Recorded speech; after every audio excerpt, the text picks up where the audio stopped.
नमस्कार साथियों। बहुत सीधा सा सवाल है कि भारत देश को कौन चला रहा है, और यह सवाल जो है वो आप सबसे है। और आप कहेंगे कि इसका जवाब तो बहुत सीधा है, इस देश को पीएम मोदी यानी प्रधानमंत्री मोदी चला रहे हैं। अगला सवाल होगा उसके बाद कि प्रधानमंत्री नरेंद्र मोदी अगर इस देश को चला रहे हैं तो हर तीसरे दिन वो दिल्ली से गायब होते हैं, तो उस टाइम फैसले कौन लेता है, इस देश को कौन चलाता है? तो हो सकता है आपके मन में एक और जवाब सीधा हो कि देखिए, एक दो नहीं बल्कि हमारे देश में 70 से ज्यादा मंत्री है। कोई कैबिनेट स्तर का मंत्री है, कोई राज्य स्तर का मंत्री है, और किसी के पास तो स्वतंत्र प्रभार भी है, यानी इंडिपेंडेंट चार्ज भी है। तो हर विभाग, हर मंत्रालयों को संभालने के लिए केंद्र में एक लंबी चौड़ी पॉलिटिशियंस की जो मंत्रियों की जो फहरिस्त है, सूची है, उसको आप पढ़ लीजिए, आपको जवाब मिल जाएगा। लेकिन अगला सवाल हमारा फिर होगा, अगर वह भी बाहर हो तो फैसले कौन लेता हो? और इतना ही नहीं, सिर्फ दिल्ली से बाहर रहने तक का ही जिक्र नहीं है। सवाल यह है कि अगर कुछ मंत्री चुनाव मैदान में कूद गए, प्रचार के लिए नहीं, बाकायदा चुनाव में लड़ने के लिए, तो फिर उनकी एवज में उनके जगह पे कौन मंत्रालयों में निर्णय ले रहा होगा? तो प्रधानमंत्री पीएम मोदी हो, या रक्षा मंत्री हो, या वित्त मंत्री हो, या गृह मंत्री हो, या फिर कृषि मंत्री हो, जरा आप कल्पना करके देखिए कि इस 5 राज्यों में विधानसभा चुनाव जब जब पीएम मोदी ने किया तो किसानों का जिक्र किया, और किसानों का जिक्र विपक्ष ने भी किया। उनको किसानों को राहत रियायत देने की बात की। एक पल के लिए आप सोचिए, कोई आपको ये पूछ ले इस देश के भीतर कि कौन है कृषि मंत्री भारत का, तो आप कहेंगे अच्छा कृषि मंत्री तो नरेंद्र सिंह तोमर हैं। अगला सवाल फिर वहां पे होगा, अच्छा अगर कृषि मंत्री नरेंद्र सिंह तोमर इंदौर से चुनाव लड़ रहे हैं और लगातार वहीं पे वो मौजूद हैं, और ना सिर्फ उनके जिम्मे अपनी कॉन्स्टिट्यूएंसी है बल्कि पूरा इंदौर का संभाग भी उनके जिम्मे है कि उन्हें चुनाव जिताना है, तो इस देश में किसानों के सामने अगर कोई मुश्किल हो तो कैबिनेट मिनिस्टर चुनाव लड़ रहा है, पर पीएम मोदी यात्रा पर है, गृह मंत्री भी लगातार चुनाव प्रचार में खुद को झोंक चुके हैं, वित्त मंत्री की मौजूदगी नामौजूदगी कई सवाल खड़े करती हो, लेकिन फैसला ले कौन रहा है, सरकार चला कौन रहा है? अब यहां पर एक और इस पटरी पर जब लौटिएगा तो एक पल के लिए जरा आप सोचिए कि ये नवंबर का महीना है, और नवंबर के महीने में आज का 13 तारीख है, और इन 13 दिनों में प्रधानमंत्री मोदी सिर्फ 3 दिन दिल्ली में मौजूद थे। वो लौटते थे, वो शाम में लौटते थे, देर शाम तो होते होते वो दिल्ली आ जाया करते थे, लेकिन सुबह होते ही वो दिल्ली से निकल जाते थे। दिल्ली वह आराम करने आते, दिल्ली वह प्रधानमंत्री कार्यालय में बैठते हैं, पुरानी फाइलों को पलटते हैं, वो घर जाते हैं, रात में आराम करते हैं। आप कहेंगे वो सिर्फ 3-4 घंटे ही सोते हैं, 18 घंटे तो काम ही करते रहते। फिर इस दौर में टेक्नोलॉजी है, क्या दिक्कतें है, किसी को लेकर के क्या परेशानियां हैं? तो सवाल यहीं से शुरुआत होती है कि क्या परेशानी हो सकती है जब आर्टिफिशियल इंटेलिजेंस जब इस देश के भीतर में आने लगा, और पीएम मोदी उसकी वकालत भी करने लगे। टेक्नोलॉजी के जरिए आप कहीं पर भी रहे, कोई जरूरी नहीं है कि आप दिल्ली में ही मौजूद रहे। तो यहां पर से एक सवाल उठता है कि भारत देश के भीतर किसानों के सामने जो सवाल बनते हैं, उन सवालों का जवाब देने और उन सवालों का समाधान का ऐलान करते हुए पीएम मोदी छत्तीसगढ़ में, राजस्थान में, मध्य प्रदेश में, तेलंगाना में क्यों भाषण दे रहे हैं? वो दिल्ली बैठ करके उनका निदान क्यों नहीं कर पाते? जो कृषि मंत्री है वह भी चुनाव मैदान में, तो फिर अब निर्णय कौन ले रहा? फूड प्रोसेसिंग मिनिस्टर वह भी चुनाव मैदान में है। ये भारत देश के गांव की हालत कैसी है? जो रूरल डेवलपमेंट मिनिस्टर हैं वो भी चुनाव मैदान में चुनाव लड़ रहे हैं। तो फैसले कौन ले रहा है? और सबसे बड़ा सवाल है कि इस देश में, इस दौर में किसान मजदूर ही नहीं, सिर्फ इस देश के भीतर में रोजगार को लेकर के, महंगाई को लेकर के, इस देश के तमाम परिस्थितियों में जो जो रियायत सरकार ने अपने, ये भाजपा का यही या फिर अपने भाजपा ने संकल्प पत्र में लिखा, या पीएम मोदी की गारंटी के साथ जो घोषणा पत्र का ऐलान किया गया, अगर उस घोषणा पत्र को आप पढ़िएगा, देखिएगा, तो हो सकता है आपके मन में एक सवाल आपके मन में होगा, आपके मन में उब सकता है कि अच्छा पीएम मोदी गारंटी ले रहे हैं, घोषणा पत्र का ऐलान किया गया, पीएम मोदी भी वही है, वो चाहे तो दिल्ली से बैठ करके उसका समाधान कर सकते हैं। तो घोषणा पत्र लाने की क्या आवश्यकता थी? और घोषणा पत्र अगर लाए तो उसकी गारंटी खुद क्यों दे रहे हैं कि मोदी है तो सब कुछ मुमकिन है? ये कहने की आवश्यकता कहाँ है? वो तो है ही, मुमकिन नामुमकिन की स्थिति यहाँ पे तो कुछ है नहीं। तो आपके मन में आएगा कि कुछ राज्यों का हिस्सा होता है, कुछ केंद्र का हिस्सा होता है। आप समझ नहीं रहे हैं, भारत देश में फेडरल स्ट्रक्चर है ये। फिर सवाल उठता है कि अगर फेडरल स्ट्रक्चर है तो भारत देश के भीतर किसानों को लेकर के 3 कानून केंद्र बिना राज्यों की सहमति से कैसे ले आया? भारत देश के भीतर में ऐसी परिस्थिति क्यों आ गई कि सीबीआई से अपने राज्यों के भीतर जांच नहीं कराएंगे? ऐसे 12 राज्य गैर बीजेपी शासित राज्य थे, वो सीबीआई को इनकार कर दिया। ईडी हो या आईटी हो, उसको लेकर के बार बार लगातार सवाल क्यों उठता है? और तो और जीएसटी का पैसा नहीं मिल पा रहा है, इसका ऐलान क्यों राज्य कर रहे हैं? तो फाइनेंस मिनिस्टर की क्या भूमिका है? एक के बाद एक लगातार चुनाव मैदान के भीतर जब सवाल उठता है, आप चलते चले जाइएगा चुनाव मैदान में, तो वहां जो उठने वाले मुद्दों को परखने और समझने का कोशिश कीजिएगा। फिर आगे समझना शुरू कीजिए कि गैर बीजेपी शासित राज्यों के जो मुख्यमंत्री कहते हैं कि इस देश के फेडरल स्ट्रक्चर चकनाचूर कर दिया गया, राज्यों के अधिकार क्षेत्र में केंद्र घुस गया है। केंद्र कहता है कि हम जहां पे आपको मुश्किल होगी वहां हमें समाधान के लिए आना ही होगा। तो अगर केंद्र आ ही सकता है, अगर आना ही पड़ेगा, और केंद्रीय एजेंसी से लेकर के केंद्र सरकार अपने तौर पर राज्यों के मुश्किल हालातों से निदान दिलवाने, उसे सॉल्यूशन करने का अगर दावा ठोकती है, तो पीएम मोदी को अलग अलग जगहों पे क्यों जाना पड़ रहा है? और पीएम अगर चुनाव प्रचार में है तो मुमकिन है, पीएम है तो मुमकिन है, या नरेंद्र मोदी है तो मुमकिन है, तो ऐसा क्यों कहा जा रहा है? क्या दिल्ली में आप नहीं है, सफर करते रहते हैं इसलिए ये मुद्दा उठा? क्योंकि एक पल के लिए देखिए कि इस देश के भीतर पीएम मोदी अब राजस्थान की दिशा में चीजें आगे जा रही है। आज तो छत्तीसगढ़ और मध्य प्रदेश के भीतर थे, वो लगातार वहीं पे रहेंगे 15 तारीख तक, क्योंकि 15 तारीख प्रचार का आखिरी दिन होगा। 17 तारीख को वोटिंग छत्तीसगढ़ के भीतर होनी है, और उसके बाद 17 ही तारीख को शायद मध्य प्रदेश के भीतर होनी है। उसके बाद रास्ता खुलेगा 25 तारीख को राजस्थान में होनी है। तो 15 तारीख से लेकर के 23 तारीख तक प्रचार होगा राजस्थान में। आप कहेंगे पीएम मोदी राजस्थान में, क्या राजस्थान में ही वो मौजूद रहेंगे, दिल्ली में नहीं रहेंगे? जी हाँ, दिल्ली में नहीं रहेंगे, वो राजस्थान में रहेंगे। 15 नवंबर को, 18 तारीख को भरतपुर और नागौर में रहेंगे, 20 तारीख को पाली में रहेंगे, 22 तारीख को जोधपुर के अंदर रहेंगे, 23 तारीख को जयपुर के भीतर रहेंगे। तमाम जगहों पे वो रैलियां करेंगे, 2 जगहों पे रोड शो करेंगे। तो क्या बात इतना ही भर है? और इस पूरे महीने के भीतर जब आप झांक के देखिएगा, उसको जब निकालिएगा, समझिएगा, तो सिर्फ 1 नवंबर, 3 नवंबर और 10 नवंबर को जो बीते हुए 13 दिन की बात करें, इन्हीं 3 दिन पीएम मोदी दिल्ली में मौजूद थे। ये एक अलग सवाल है कि इन तीनों दिनों में पीएम मोदी उद्घाटन से और उद्घोषण से नहीं चुके, वो भाषण दे रहे थे। देश का जो पत्रकार है, जो सत्ता के साथ आगे बढ़ता है, सत्ता के साथ जुड़ा रहता है, वह उन्हीं को दिखा रहा था। क्योंकि इस दौर में आप ध्यान दीजिएगा कि 2 तारीख को छत्तीसगढ़, 4 तारीख को छत्तीसगढ़ मध्य प्रदेश, 5 तारीख को छत्तीसगढ़ और मध्य प्रदेश, 7 तारीख को छत्तीसगढ़ मध्य प्रदेश तेलंगाना, 8 तारीख को मध्य प्रदेश, 9 तारीख को मध्य प्रदेश और राजस्थान, 11 तारीख को तेलंगाना, 12 तारीख को हिमाचल प्रदेश में दीपावली जो कल जो मौका था वो सेना के बीच में मौजूद थे, पीएम मोदी सैनिकों के बीच में थे, उन्होंने दीपावली भी मनाए। और आज के दिनों छत्तीसगढ़ और मध्य प्रदेश लगातार हुए हैं। अगर पिछले महीने आप झांक के देखिएगा तो वहां पर भी वो हर तीसरे दिन दिल्ली में मौजूद नहीं थे, 10 दिन नहीं थे। 1 अक्टूबर को नहीं, 2 अक्टूबर को नहीं, 3 को नहीं, 5 को नहीं, 12 को नहीं, 14 को नहीं, 20 को नहीं, 21 को नहीं, 27 को नहीं, 30 को नहीं, वहां भी हर तीसरे दिन वो दिल्ली में मौजूद नहीं थे पीएम मोदी। इन सबों के बीच वो मौका निकालते हैं कि राजनीतिक तौर पर चीजें कैसे प्रभावित हो सकती है। तो 14 तारीख को पीएम मोदी रांची में नजर आएंगे, बगल में खूंटी उसका उलियातू का इलाका जो वहां पर होंगे। वहां पर आईओसीएल टर्मिनल के करीब एक अस्थायी हेलीपैड बनाया गया है। बिरसा कॉलेज स्थित जो फुटबॉल ग्राउंड है, वहां के जो आदिवासी लड़के हैं उस इलाके में, वह वहीं पे फुटबॉल खेलते हैं। तो अभी वहां पर फुटबॉल नहीं खेल सकते क्योंकि वहीं पे सभा होनी है। तो पूरी व्यवस्था की गई भारत देश के भीतर में। यहाँ पे अगला सवाल उठता है, तो देश कौन चला रहा है, देश किसके जिम्मे है? हम तो पीएम मोदी को वोट किए थे, हमने तो पीएम मोदी को चुना था।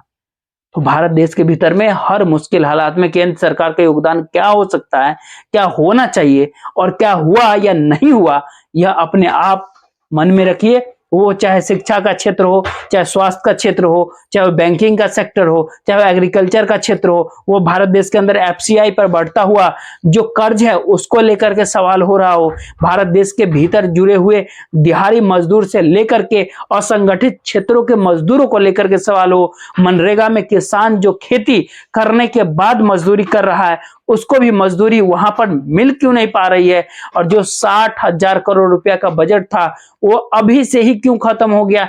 ये सारे सवाल आप जोड़ते चले जाइएगा, आपको लगेगा देश में हम एक सरकार बनाए थे, पीएम मोदी तो है ना, जो देखेंगे चीजों को, समझेंगे, परखेंगे। लेकिन सवाल फिर है कि पीएम मोदी हर तीसरे दिन दिल्ली से बाहर रहे तो फिर आप क्या कहेंगे, आप क्या करेंगे? आप कहेंगे सिर्फ अक्टूबर नवंबर का जिक्र कर रहे हैं। तो हमें एक बात और जिक्र करते हैं, 2014 से जिक्र कर लेते हैं आपसे।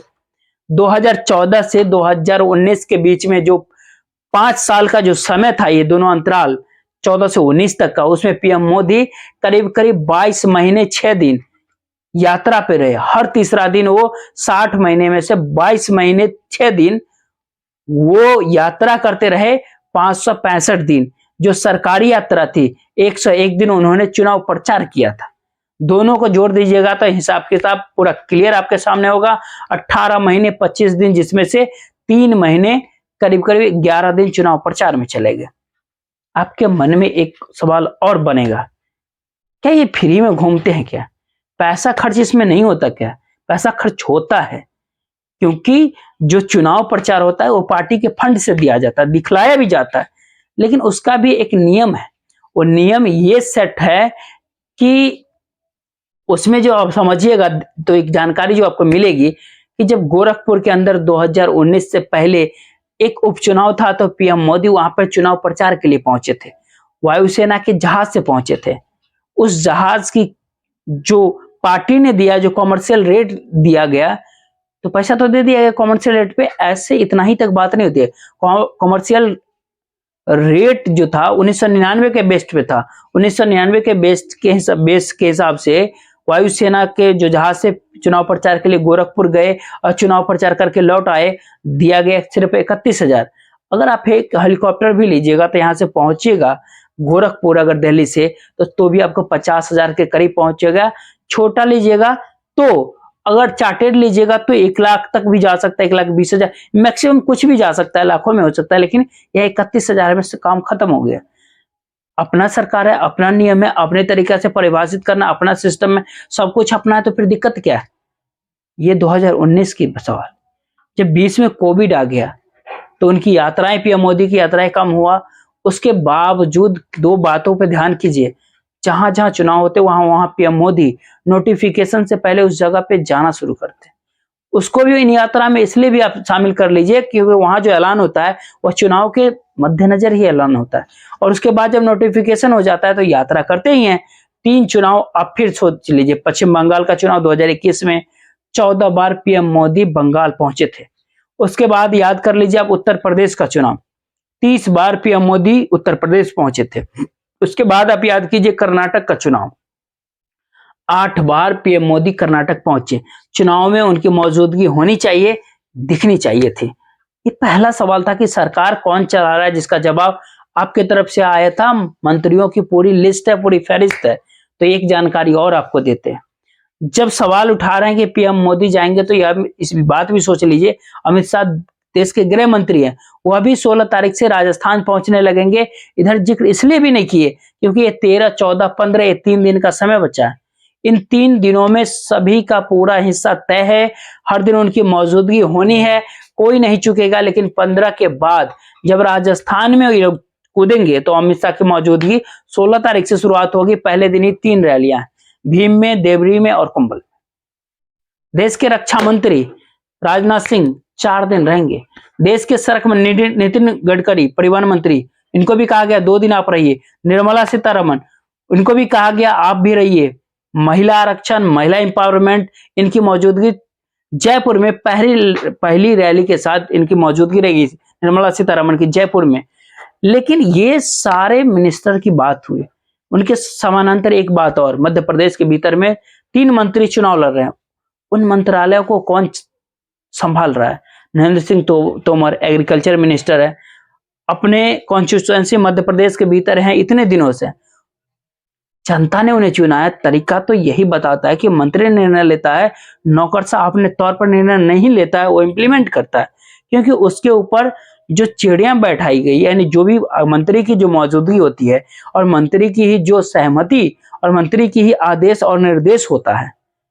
तो सवाल उठता है कि एग्रीकल्चर मिनिस्टर जो कृषि मंत्री है, food processing minister Prahlad Patel वह भी चुनाव लड़ रहे हैं, ग्रामीण विकास मंत्री फग्गन सिंह कुलस्ते वह भी चुनाव मैदान में है। या कुछ पल के लिए जरा आप इस सबको भूल जाइए, कितने सांसद है, कितने राज्यसभा के सदस्य सांसद है, उनको आप भूल जाइए, केवल मंत्रियों की लिस्ट लेकर के आप समझिए कि आपके मन में एक बात और आनी ही चाहिए, क्या इसी वजह से समुचित ताकत राज्य के चुनाव हो या फिर लोकसभा के चुनाव हो, सरकार चलाने के तौर तरीके हो, गवर्नेंस के तौर तरीके हो, सब कुछ भारत देश के भीतर पीएम मोदी ही में जाकर के सिमट गया? क्या इतनी ही बात है?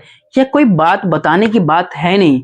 जब शिवराज सिंह चौहान को दरकिनार कर दिया गया, जो मध्य प्रदेश के मुख्यमंत्री थे, इस बार चुनाव में वो नहीं है उनकी चेहरा, लेकिन मेहनत बहुत कर रहे हैं और इतनी मेहनत कर रहे हैं मध्य प्रदेश के अंदर कि उनके अलावे कौन सा ऑप्शन आएगा यह वो सोच भी रहेंगे।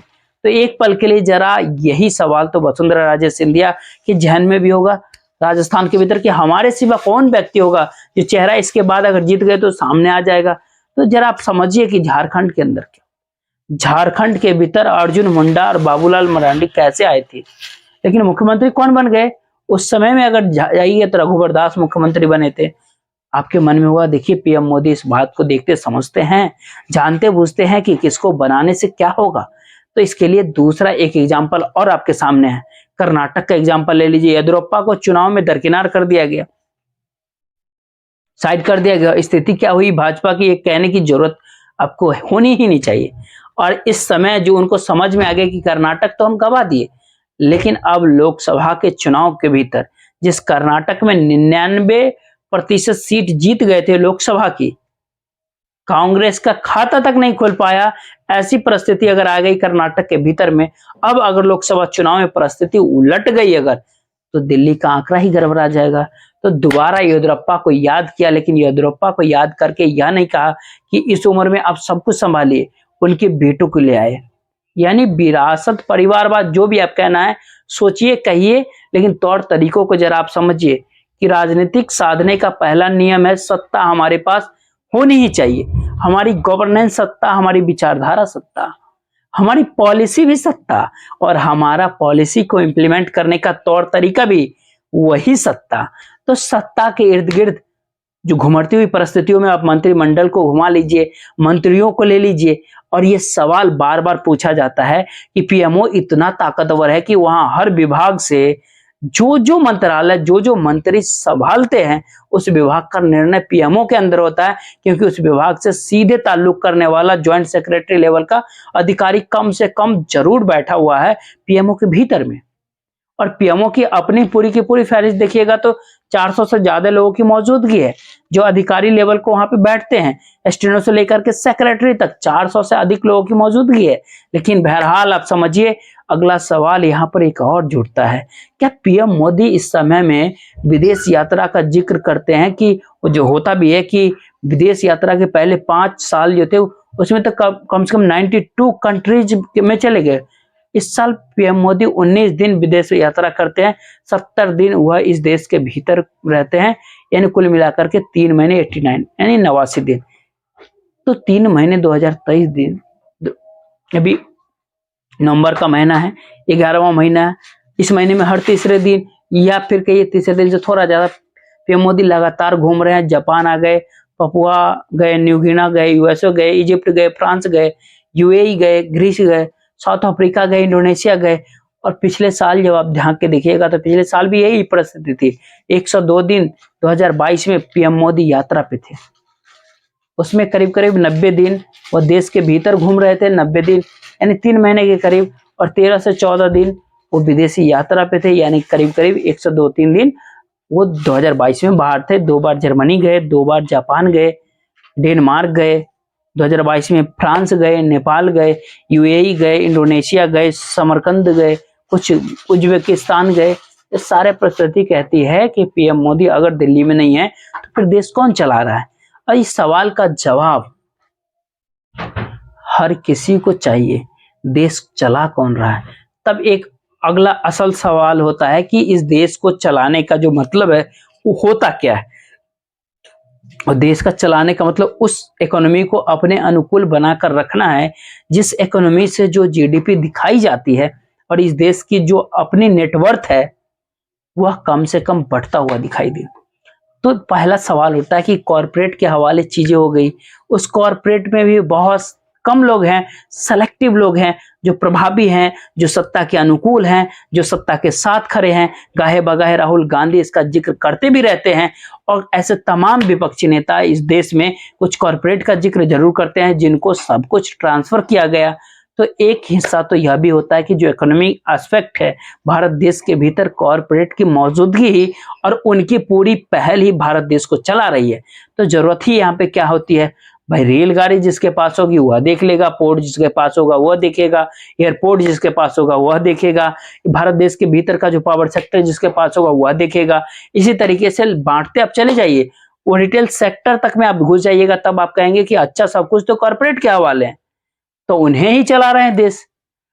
दूसरी परिस्थिति आती है कि नहीं, कानून व्यवस्था के मद्देनजर भी तो परिस्थिति को समझना पड़ेगा। भारत देश के भीतर अनुकूल स्थिति बने रहे तो सवाल उठता है अच्छा कानून व्यवस्था या तो गृह मंत्रालय के तहत काम होना चाहिए, लेकिन गृह मंत्री भी तो लगातार चुनाव प्रचार में होते हैं, तो कौन चला रहा है।